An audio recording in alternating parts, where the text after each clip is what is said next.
Nikola Tesla was a Serbian-American inventor and visionary who became one of the most brilliant yet tragic figures in the history of science and technology.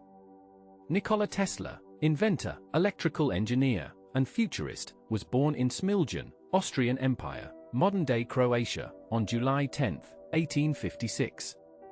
He came from a family of Serbian Orthodox clergy. He had a distinctive appearance with his tall, thin frame and piercing eyes. Tesla's early years were marked by both genius and peculiarity. He possessed an eidetic memory and claimed to experience vivid flashes of light accompanied by visions, phenomena that would influence his inventive process throughout his life. His education began in his hometown before he attended the Higher Real Gymnasium in Karlovac, where he excelled in mathematics and physics, completing a 4-year program in 3 years.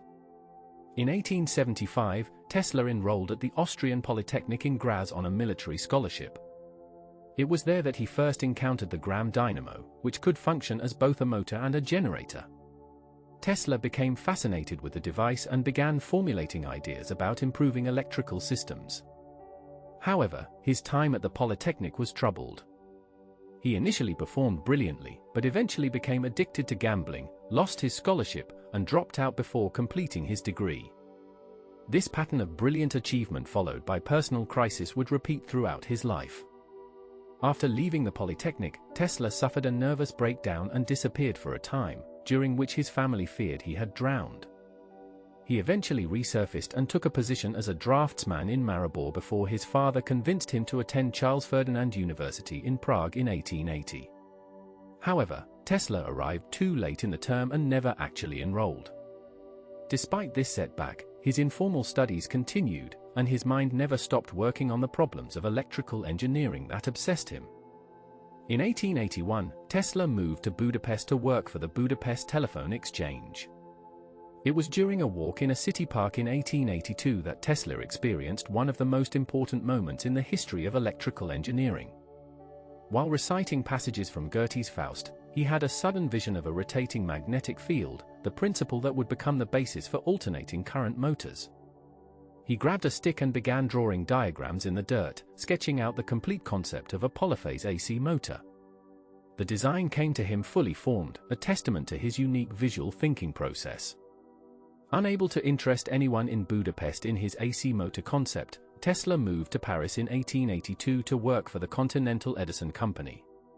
He worked on improving direct current power stations and equipment while continuing to develop his AC motor designs in his spare time. Tesla's work in Paris demonstrated his practical engineering skills, but his revolutionary ideas about alternating current found no audience in a company devoted to Thomas Edison's direct current systems. In 1884, Tesla emigrated to the United States with little more than a letter of recommendation to Thomas Edison. The letter reportedly said, "I know 2 great men and you are one of them, the other is this young man." Tesla arrived in New York with 4 cents in his pocket, a book of his own poetry, and a head full of revolutionary ideas. He immediately went to work for Edison at his machine works on Manhattan's Lower East Side. Tesla's time working for Edison was brief and contentious. The 2 men represented opposing philosophies both in electrical systems and in approach to invention. Edison was a practical empiricist who relied on trial and error, famously testing thousands of materials to find the right filament for his light bulb. Tesla was a theoretical thinker who worked out complete systems in his mind before building them. Edison championed direct current, Tesla believed in alternating current. The clash was inevitable. According to Tesla's account, Edison promised him $50,000 if he could improve Edison's DC generators. Tesla threw himself into the work and succeeded in making significant improvements. When he asked for the payment, Edison allegedly laughed and said it had been a joke, telling Tesla he didn't understand American humor. Whether this story is entirely accurate remains debated, but Tesla quit in disgust in 1885. The rupture between the 2 inventors would become one of the most famous feuds in scientific history. After leaving Edison, Tesla struggled to survive. He worked as a ditch digger for $2 a day, a humiliating experience for a trained engineer with revolutionary ideas. He later described this period as one of terrible headaches and bitter tears. However, his fortunes changed in 1886 when he met Alfred S. Brown, a superintendent at Western Union, and Charles F. Peck, a New York attorney. They agreed to back Tesla financially and help him establish the Tesla Electric Company in 1887. Finally, having the resources and freedom to pursue his vision, Tesla set up a laboratory on Liberty Street in Manhattan. Within months, he had built working prototypes of his AC induction motor and related polyphase AC systems. These inventions would transform the world. Tesla's AC motor had no brushes or commutator, making it more efficient and reliable than DC motors. More importantly, his polyphase AC system could transmit electricity over long distances with minimal power loss, something impossible with Edison's direct current systems. In 1888, Tesla presented his AC motor and polyphase system to the American Institute of Electrical Engineers. The presentation caught the attention of George Westinghouse, the industrialist and inventor who was Edison's main rival in the emerging electrical industry. Westinghouse immediately recognized the value of Tesla's inventions. He purchased the patents for Tesla's AC motor and hired Tesla as a consultant for $60,000 in cash plus stock and a royalty of $2.50 per horsepower of electricity generated by Tesla's patents.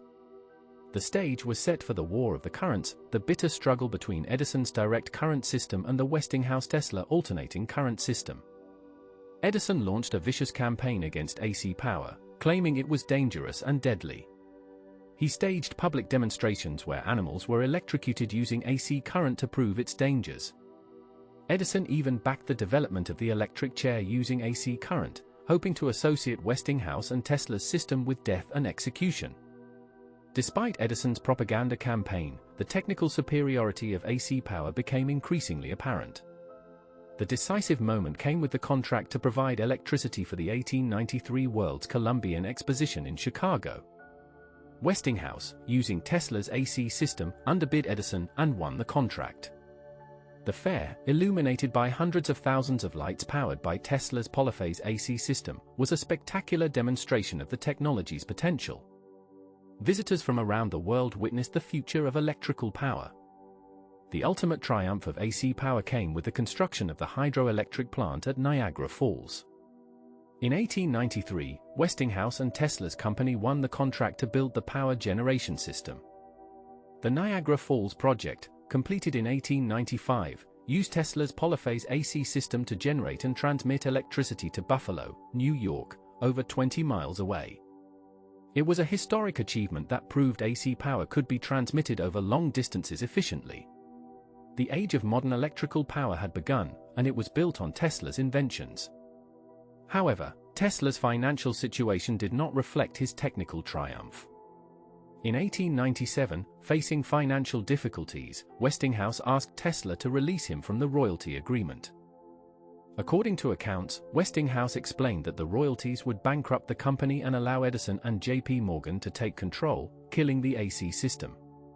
Tesla, valuing the success of AC power over personal wealth, tore up the contract. This decision cost him millions of dollars in future royalties. Had he kept the agreement, Tesla would have become one of the wealthiest men in America. Instead, he chose the advancement of technology over personal fortune. With his royalties gone but his reputation established, Tesla set up a new laboratory on Houston Street in New York in 1889, and later a larger facility at 46 East Houston Street. During the 1890s, Tesla conducted groundbreaking experiments in high-voltage, high-frequency electricity. He invented the Tesla coil, a resonant transformer that could generate enormous voltages and produce spectacular electrical displays. The Tesla coil became an essential tool in radio technology and remains in use today. Tesla's experiments with high-frequency currents led him to investigate wireless transmission of power and information. In 1891, he gave a series of lectures in America and Europe demonstrating wireless lighting and other effects. He lit phosphorescent lamps wirelessly, transmitted electrical energy through his body without harm, and created spectacular displays of artificial lightning. His demonstrations were part science, part showmanship, and they made him an international celebrity. In 1895, disaster struck when Tesla's Houston Street laboratory burned to the ground, destroying years of research, equipment, and notes. Tesla was devastated, but he rebuilt. He established a new laboratory on East 46th Street and continued his experiments. It was during this period that Tesla became increasingly interested in wireless communication and the transmission of power without wires. Tesla's work on wireless transmission put him in direct competition with Guglielmo Marconi, who was developing radio communication. In 1897, Tesla filed patents for a radio-controlled boat, which he demonstrated at Madison Square Garden in 1898. The demonstration of a vessel controlled by wireless signals was sensational, though many in the audience suspected trickery. Tesla had actually invented the basic principles of radio control and robotics. However, when Marconi transmitted the first transatlantic radio signal in 1901, he received credit for inventing radio, despite using 17 of Tesla's patents. This began another bitter dispute that would last for decades. In 1899, Tesla moved to Colorado Springs to conduct experiments in wireless power transmission. He built a large laboratory with a massive Tesla coil capable of generating millions of volts. His experiments in Colorado Springs were among the most ambitious and bizarre of his career. Tesla claimed to have transmitted electrical energy wirelessly over considerable distances. He created artificial lightning bolts over 130 feet long, the largest man-made lightning ever recorded at that time. He lit hundreds of lamps wirelessly from a distance of over 20 miles. Tesla also claimed to have detected signals that he believed came from extraterrestrial intelligence, probably from Mars or Venus. This claim damaged his scientific credibility, though modern analysis suggests he had detected radio waves from natural sources or possibly early radio transmissions from other experimenters. His time in Colorado Springs lasted less than a year, but it represented the peak of his experimental freedom and ambition. Returning to New York in 1900, Tesla began work on his most ambitious project, the Wardenclyffe Tower. With financial backing from J.P. Morgan, Tesla purchased land on Long Island and began constructing a massive wireless transmission facility. The tower, designed by Stanford White, was 187 feet tall with a 55-ton dome on top. Tesla's vision was to create a world system of wireless communication and power transmission. He believed he could transmit messages, telephony, and even electrical power to anywhere on Earth without wires. The Wardenclyffe project consumed Tesla's energy and Morgan's money. Tesla's plans grew increasingly grandiose and expensive. When Morgan learned that Tesla intended to provide free wireless power to the world, not just communication services, he refused to provide additional funding.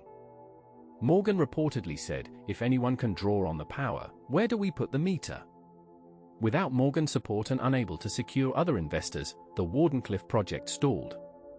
The tower was never completed and never operated at its intended capacity. The failure of Wardenclyffe marked the beginning of Tesla's decline. He had poured his own money into the project and was left deeply in debt. In 1905, he suffered a nervous breakdown. The tower stood incomplete and unused, a monument to both Tesla's vision and his impracticality. In 1917, the tower was demolished for scrap metal, and the property was sold to pay Tesla's debts. It was a humiliating end to his grandest dream.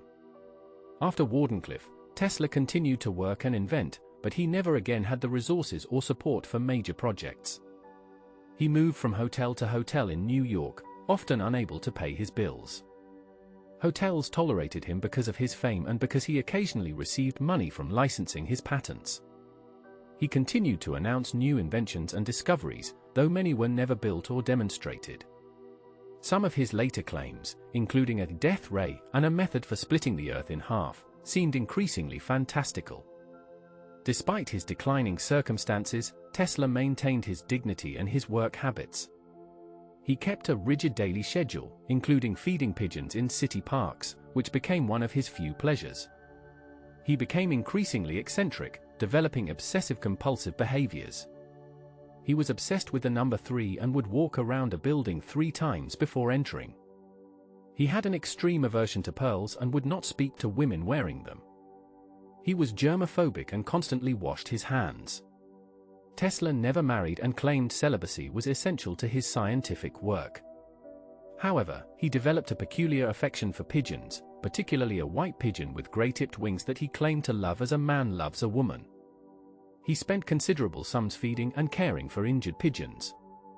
When his favorite pigeon died, Tesla said that his life's work was finished. This was not literally true, but it reflected his increasing isolation and eccentricity. In 1915, it was announced that Tesla and Edison would share the Nobel Prize in Physics.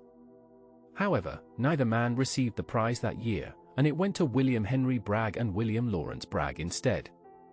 The reasons remain unclear, but it is believed that both Tesla and Edison refused to share the prize with each other. Tesla's pride would not allow him to share honors with Edison, the man he considered his intellectual inferior and ethical opposite. Throughout the 1920s and 1930s, Tesla lived in increasingly reduced circumstances. He resided in a series of New York hotels, moving when he could no longer pay the bills. The hotels often forgave his debts out of respect for his past achievements. He continued to announce new inventions on his birthday each year, generating newspaper coverage that kept his name in the public consciousness. Some of these announcements included practical ideas, while others seemed like science fiction. In 1931, on Tesla's 75th birthday, Time magazine put him on the cover. The article honored his contributions to electrical engineering but also portrayed him as an eccentric relic of a bygone era. Tesla received congratulatory letters from over 70 pioneers in science and engineering. The recognition pleased him but did not improve his financial situation. He remained poor despite being one of the most important inventors in history. Tesla's later years were marked by bitterness about credit for his inventions. The Supreme Court finally ruled in 1943 that Tesla's patents had priority over Marconi's in the invention of radio, but the decision came too late for Tesla to benefit from it. He remained convinced that history had not given him proper credit for his contributions.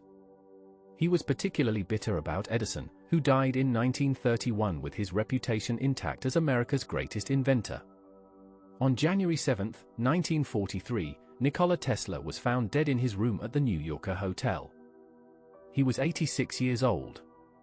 He died alone, as he had lived much of his later life. The cause of death was coronary thrombosis. His body was discovered by a maid who ignored the "Do Not Disturb" sign that had been on his door for several days. Tesla died in debt, and his possessions in the hotel room were seized by the Office of Alien Property because he was not an American citizen, though he had lived in America for nearly 60 years. Tesla's funeral was held at the Cathedral of St. John the Divine in Manhattan. Over 2,000 people attended, including several Nobel laureates. He was cremated and his ashes were placed in a golden sphere, a fitting memorial for a man obsessed with spherical forms and resonance. The sphere was eventually taken to the Nikola Tesla Museum in Belgrade, where it remains today. Tesla's legacy is complex and has grown considerably since his death. During his lifetime, he received recognition for his contributions to AC power but was often dismissed as an eccentric dreamer in his later years. Modern reassessment has elevated his reputation significantly. He is now recognized as one of the most important inventors in history, with over 300 patents to his name. His work laid the foundation for AC electrical power systems, radio, remote control, robotics, and numerous other technologies. The SI unit of magnetic flux density, the Tesla, was named in his honor in 1960. This recognition by the international scientific community acknowledged his fundamental contributions to understanding electromagnetism. Today, Tesla is celebrated as a visionary who saw the future of technology decades before others. His predictions about wireless communication, renewable energy, and automation have proven remarkably prescient. Modern popular culture has embraced Tesla as a tragic genius, the brilliant inventor overshadowed by more commercially successful rivals like Edison. This narrative, while somewhat simplified, contains essential truth. Tesla was indeed a genius whose theoretical insights and inventive brilliance transformed the world.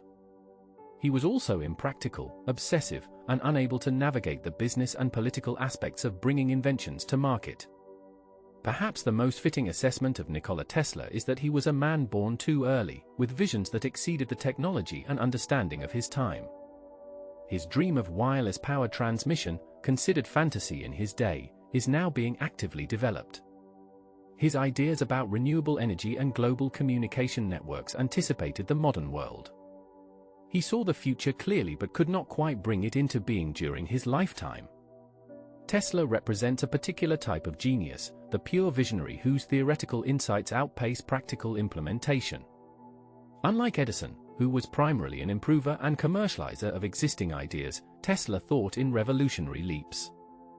This made him capable of genuine breakthroughs but also made him difficult to work with and impossible to satisfy with incremental progress. In the end, Nikola Tesla was neither a perfect saint nor a complete failure, but rather a brilliant mind trapped in circumstances he could not fully control. His legacy includes the entire modern electrical power system and foundational work in radio, robotics, and wireless technology. He is remembered today not just for his inventions but for his uncompromising vision of a future powered by clean, abundant, wireless energy available to all humanity. Tesla died poor and largely forgotten, but history has restored his reputation as one of humanity's greatest inventors and visionaries.